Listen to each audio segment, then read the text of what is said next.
Julius Randle, just 5 points in Game 4. Wolves 1 loss away from being eliminated in Western Conference Finals 2 years in a row. Winner go home time. Thunder 1 win away from their first trip to the finals since 2012. Slim Reaper got all black on.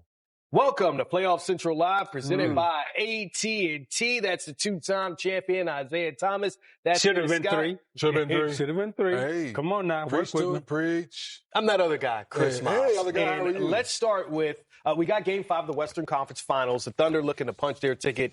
But let's start with Game 4. You look at Minnesota. They led the game at field goal percentage, three-point percentage, free throw percentage, rebounds, and assists. And after Game 4, the conversation revolved around Anthony Edwards in his play. I struggled. They had a good game plan, making us get off the ball.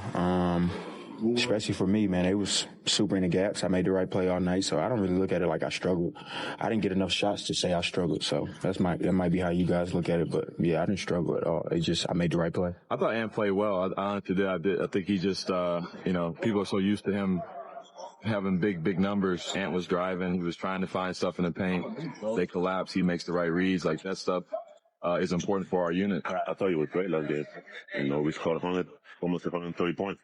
A lot of people that just think basketball is about scoring 30 every night, which is not true. For people that actually understand that it's about winning and it's about making the right play. And if you bring two guys and make the right play, you've done your job.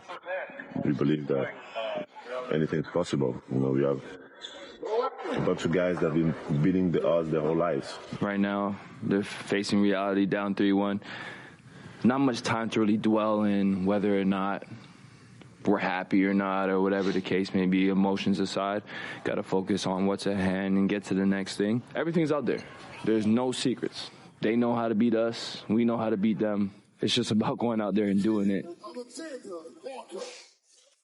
Zeke, we've talked about Anthony Edwards reaching out to Michael Jordan about being double-teamed, and it brought us back to your Pistons, right? Yeah. And how you defended Michael Jordan. We all know that they were called the Jordan rules. It was a book, man. It was a book. It was a manuscript you had to go by. Sam Smith. The way that OKC is defending Anthony Edwards, how does that remind you of those Jordan rules? Well, what they're doing is they're making him a jump shooter. And off of screens, they're double-teaming him. And this is what we did to Jordan. Jordan never played against Joe by himself, right? As you see, we always had 3 or 4 people in the lane, and we made him a jump shooter because his athleticism was so great, we could not beat him around the rim. So when he got around the rim, what we wanted to do was clog the lane. And why did we want to clog the lane? So he couldn't get the dunk. His athleticism was so great, right? And when he dunks, that ignited the whole team, that ignited the whole crowd. So what we would do is we want to make him a jump shooter. And I see that's what OKC right now is doing to Minnesota. They're making Ant Edwards a jump shooter. They're double-teaming him off screens, high screen and roll, side screen and roll. And you see in transition, everybody's loading to the ball. You got 3, 4 people around him, so he can't get to the basket and dunk, right? Because that ignites that Minnesota crowd. Up top, they're always keeping the body in front of him. Now, what he sees is, okay, I need to just beat one person.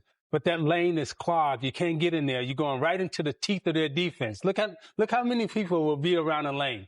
When he gets forced to the right side, the left side, that lane is so jammed, it's so packed. Even with Randle. Randle thinks that I can spin back, shoot. No, he's double-teamed also.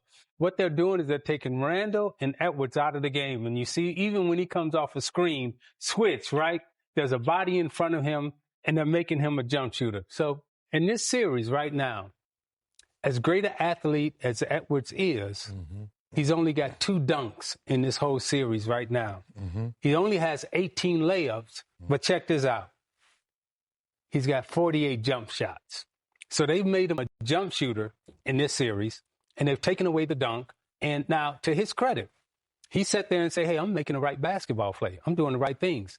He absolutely is, because to his credit, hey, Minnesota in the fourth quarter, 3D, they scored 41 points.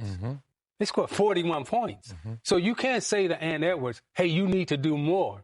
He drew the double team, and when you draw the double team, your job is to give it up to the other players. And, hey, they shot 50% from the field, 6 of 13 from the three-point line, went to the line with 7 of 8. Again, 41 points in the fourth quarter, and you at home, Chris Miles, 3D, you should win that game. And to that point, everything that Zeke said of, you look at all the stats that I pointed out earlier, you look at the fourth quarter, and for Minnesota, you go, man, this is a game we should have won. Anthony Edwards played the game right. What do you make of that, 3D? Did Minnesota figure something out in that fourth quarter and how to be efficient and to score the entire game? Well, it's the first time where I guess it was game one, Ant-Man didn't show up. Game two, Randall didn't show up. Game three, they explode. They played great. Then game four, quote unquote, Ant-Man played a solid ball game, but maybe he didn't give us the activity where he showed us. I think for our fans, we have to show them that every time Ant didn't settle for the jump shot, he hit the paint, and that's why when you look at the stat sheet, that's why DiVincenzo and Alexander Walker were 10 of 18 from three-point line, because they're making wide open corner threes because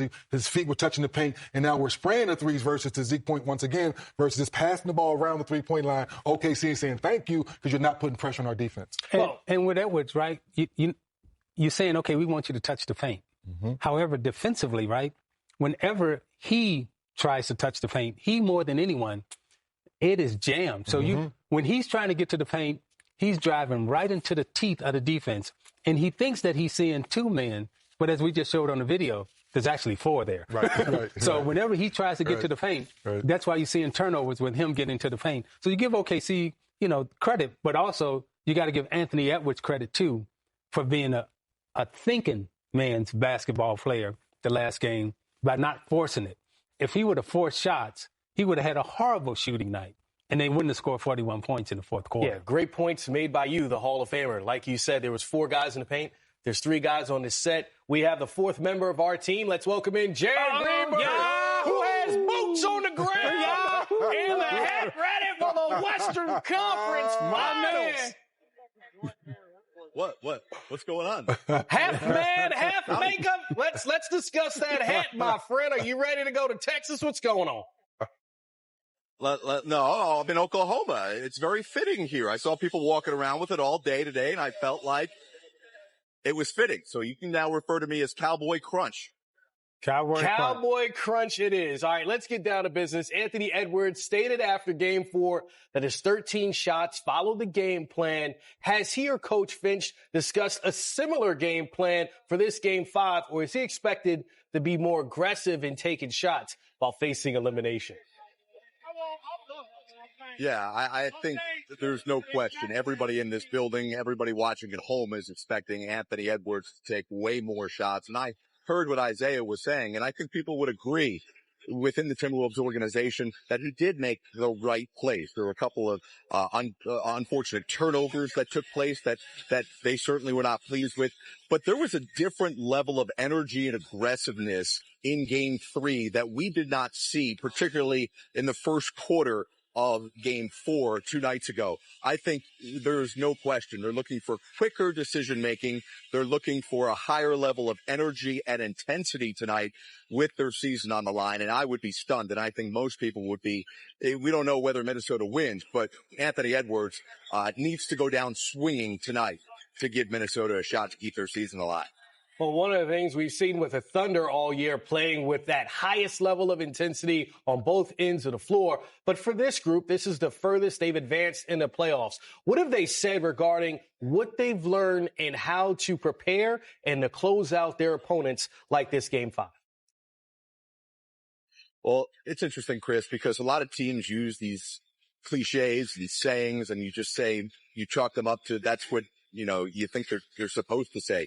The Thunder have been consistent all year long with this 0-0 mentality, 0-0, no matter what the situation is. That's how they've approached everything. That's how they were able to bounce back from that beatdown in Game 3 to respond and win Game 4. But I just talked to Mark Daigneault, the head coach of the Thunder, a few moments ago about your specific question about the fact that this is different. This is an elimination game with an opportunity to go to the NBA Finals. And he admitted to me, he goes, this is a distraction, albeit a positive distraction.